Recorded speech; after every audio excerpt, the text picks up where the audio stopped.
నేటి పునీతులు పునీత విన్సెంట్ పల్లోటి గారు.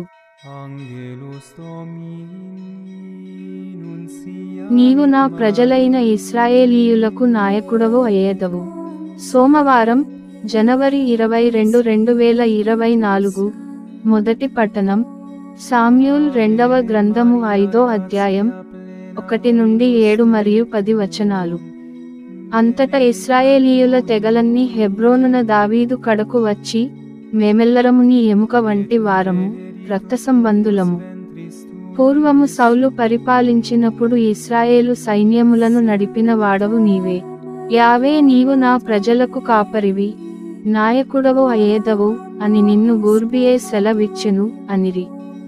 పెద్దలందరూ హెబ్రోనునకు రాగా దావీదు యావే సమక్షమున వారితో ఒడంబడిక చేసుకొనెను. అంతట పెద్దలు అతనిని ఇశ్రాయేలీయులకు రాజుగా అభిషేకించిరి. దావీదు రాజగునప్పటికి 30 ఏండ్లవాడు. ఆ తరువాత 40 ఏండ్లు పరిపాలించెను. అతడు హెబ్రోనున 7.5 ఏండ్లు యూదీయులను పాలించెను.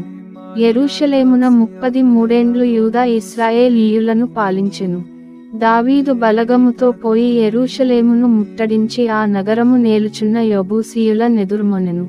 యెబూసీయులు దావీదును చూచి, నీవీ నగరమును పట్టుకోజాలవు, కుంటివారు, గ్రుడ్డివారు పట్టణమును కాపాడగలరు అనిరి.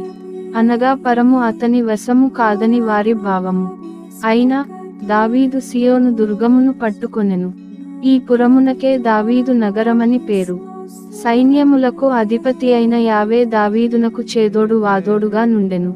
కనుక అతడు నానాటికి పెంపచెందెను. ఇది ప్రభువు వాక్కు.